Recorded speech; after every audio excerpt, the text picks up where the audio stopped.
महाराष्ट्र की राजनीति में कुछ दिनों से एनसीपी नेता अजित पवार पर लगातार सस्पेंस बना हुआ है कि आखिर वह क्या करना चाहते हैं।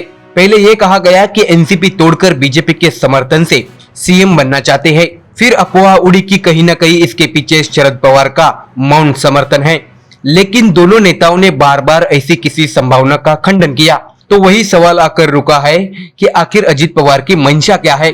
पार्टी के अंदरूनी सूत्रों के अनुसार यह थोड़ी अलग तरह की लड़ाई है। इसे परिवार के अंदर उत्तराधिकारी की जंग भी माना जा रहा है, क्योंकि शरद पवार धीरे धीरे सक्रिय राजनीति से दूर हो रहे हैं, लेकिन उससे पहले उन्हें अपना उत्तराधिकारी घोषित करना होगा।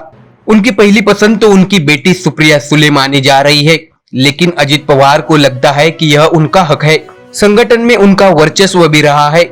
ऐसे में उनकी हालिया गतिविधि शरद पवार पर उत्तराधिकारी घोषित करने के लिए दबाव बनाने की रणनीति भी मानी जा रही है।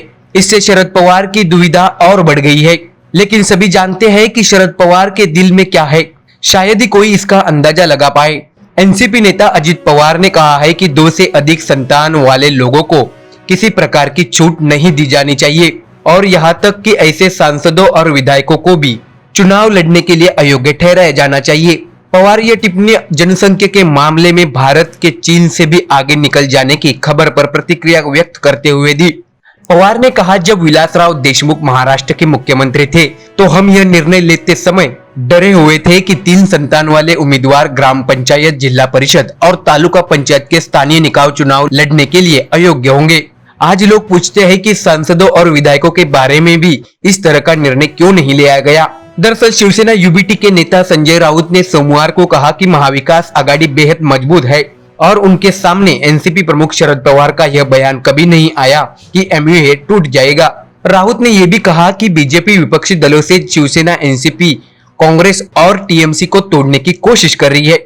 राउत ने कहा कि एमयूए के बारे में पवार के बयान को मीडिया ने तोड़ मरोड़ कर पेश किया गया। राउत ने आगे कहा कि गठबंधन बहुत मजबूत है और राज्य भर में एक साथ रैलियां आयोजित कर रहा है।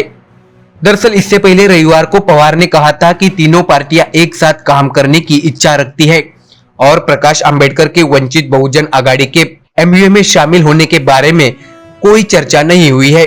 संजय राउत ने मीडिया से बात करते हुए कहा, शिवसेना, यूबीटी और कांग्रेस नेता राहुल गांधी एक साथ है, लेकिन पवार विशेष महत्व के पात्र है।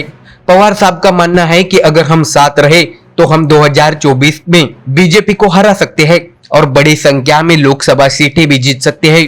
मुझे नहीं लगता कि वह एमयूए पर ऐसा कोई रोक ले, क्योंकि हम लगातार चर्चा और विचार विमर्श करते हैं। मेरे सामने कभी भी उनका ऐसा कोई बयान नहीं आया है। अब देखना होगा कि महाराष्ट्र में चल रहे इस सियासी घमासान के बाद क्या महाविकास आघाड़ी टूटने की कोई संभावना है या नहीं, ये तो आने वाला समय ही बताएगा। Bureau report, MDR news.